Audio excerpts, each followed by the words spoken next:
پاکستان نے وہ کر دکھایا جو امریکہ اربوں ڈالر خرچ کر کے بھی حاصل نہیں کر پایا۔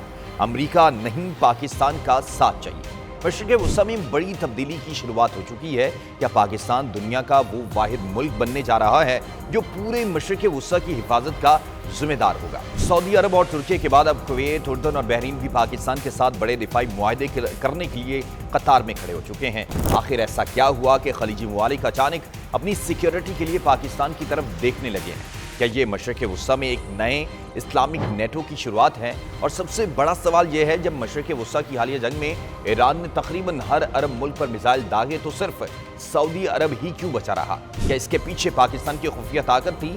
چلیے آج کی اس خصوصی ویڈیو میں ان تمام سنسنی خیز سوالات کے جوابات تلاش کرتے ہیں۔ ابتدائی اور تاریخی پس منظر ناظرین، پاکستان اور سعودی عرب کا دفاعی رشتہ کوئی نیا نہیں بلکہ دہائیوں پرانا ہے۔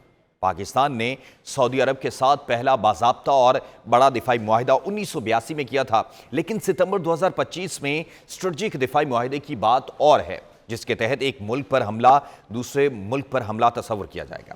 اس معاہدے کے تحت پاکستان کے 18,000 کے قریب فوجی اور جدید جنگی طیارے سعودی عرب کی حفاظت کے لیے اس وقت تعینات کیے گئے ہیں۔ شاید یہی وجہ ہے کہ جب حالیہ مشرق وسطیٰ کی جنگ میں ایران کی جانب سے خطے کے مختلف عرب ممالک پر شدید حملے اور ڈرون حملے کیے گئے، جب شدید میزائل اور ڈرون حملے کیے گئے تو سعودی عرب کی فضائی حدود اور تنصیبات بڑی حد تک محفوظ رہے۔ دفاعی ماہرین کا ماننا ہے کہ سعودی عرب کا یوں محفوظ رہنا پاکستان کے ساتھ اسٹریٹجک دفاعی ماڈل اور وہاں موجود پاکستانی عسکری تعاون کا ہی سب سے بڑا نتیجہ ہے، جس نے سعودی عرب کو ایک ناقابل تسخیر حصار فراہم کیا ہے۔ اب اسی کامیاب سعودی ماڈل کو دیکھتے ہوئے کویت نے بھی پاکستان کی طرف ہاتھ بڑھایا ہے، جسے حالیہ جنگ میں سب سے زیادہ حملوں کا سامنا بھی کرنا پڑا۔ میڈیا رپورٹس اور عالمی خبررساں ادارے رائٹرز کے مطابق کویت اب پاکستان کے ساتھ اپنے دفاعی تعاون کو ایک جامع اسٹریٹجک فریم ورک میں تبدیل کرنے کے لیے ابتدائی مذاکرات کا بھی آغاز کر چکا ہے۔ اگرچہ دونوں ممالک کے درمیان 2023 سے فوجی تربیت اور مشترکہ مشقوں کا ایک محدود معاہدہ موجود ہے، لیکن اب کویت اور اس کا دائرہ کار بہت وسیع کرنا چاہتا ہے۔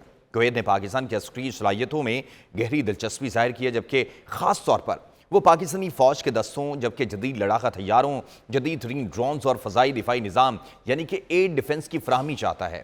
آپ سوچیں کہ اس کے بدلے میں پاکستان کویت سے توانائی کے شعبے میں بڑی شراکت داری اور سرمایہ کاری کا خواہاں ہے۔ کویت نے پاکستان میں ڈیزل کے لیے ایک بڑے فیول سٹوریج منصوبے میں سرمایہ کاری کا ارادہ بھی ظاہر کیا ہے، کام بھی شروع ہو چکا ہے۔ مشرق وسطیٰ میں امریکہ اور ایران کے درمیان جاری حالیہ کشیدگی کی وجہ سے ان مذاکرات اور معاہدے میں تھوڑی دیر ہو سکتی ہے، لیکن خطے کے حالات سنبھلتے ہی اس معاہدے میں تیزی آنے کی قوی امید بھی ہے۔ اور صرف کویت ہی نہیں، جبکہ GCCI کے دوسرے ممالک بھی پاکستان سے دفاعی معاہدے کے لیے لائن میں اس وقت کھڑے ہیں۔ اردن نے بھی پاکستان سے جدید اسلحے کی خریداری اور عسکری تربیت حاصل کرنے کے معاہدے میں دلچسپی کا اظہار کیا ہے۔ دوسری طرف بحرین نے قدم آگے بڑھتے ہوئے زیادہ سرگرمی دکھائی۔ بحرین نیشنل گارڈ کے کمانڈر لیفٹیننٹ جنرل شیخ محمد بن عیسیٰ بن سلمان نے حال ہی میں پاکستان کا ایک انتہائی اہم اور اعلیٰ سطح کا دورہ کیا۔ اپنے اس دورے کے دوران انہوں نے پاکستان کی تینوں مسلح افواج کے سربراہان سے الگ الگ ملاقاتیں کی۔ Bahraini commander general headquarters GHQ Rawalpindi گئے، جہاں انہوں نے پاک فوج کے سربراہ جنرل سید عاصم منیر سے ملاقات کی اور خطے کی سیکیورٹی چیلنجز پر بات چیت کی۔ اس کے بعد انہوں نے نیول ہیڈ کوارٹرز کا دورہ کیا، chief of naval staff admiral Naveed Ashraf سے بھی ملاقات کی اور بحری سلامتی کے امور پر بھی تبادلہ خیال کیا۔ یہی نہیں بلکہ انہوں نے ایئر ہیڈ کوارٹرز کا بھی دورہ کیا، جہاں air chief marshal Zaheer Ahmed Babar Sidhu نے انہیں پاکستانی فضائیہ کی جدید کاری، مصنوعی ذہانت یعنی AI اور ڈرون ٹیکنالوجی پر بریفنگ دی۔ بحرینی کمانڈر نے پاکستان کی عسکری اور ڈیجیٹل اختراعات کو زبردست الفاظ میں سراہا اور تربیتی امور سمیت نئی ٹیکنالوجیز میں شراکت داری بڑھانے کا عزم ظاہر کیا۔ اس پورے منظرنامے میں ترکی کا ذکر کرنا انتہائی ضروری ہے۔ ترکی اور پاکستان پہلے ہی دفاعی پیداوار میں ایک دوسرے کے ساتھ اسٹریٹجک پارٹنر بھی ہیں۔ دونوں ممالک مل کر 5th جنریشن لڑاکا طیاروں، جدید ترین بحری جہازوں اور ڈرون ٹیکنالوجی پر کام بھی کر رہے ہیں۔ ترکی کی جدید دفاعی انڈسٹری اور پاکستان کا وسیع جنگی تجربہ اور ایٹمی صلاحیت، جب یہ دونوں ملتے ہیں تو یہ مسلم امہ بلاک کی سب سے بڑی طاقت بن کر ابھرتے ہیں۔ ترکی بھی خطے میں پاکستان کے اس بڑھتے ہوئے عسکری کردار کا بڑا حامی ہے اور پاکستان کے ساتھ مل کر خلیجی ممالک کی دفاعی صلاحیت بڑھانے میں دلچسپی رکھتا ہے۔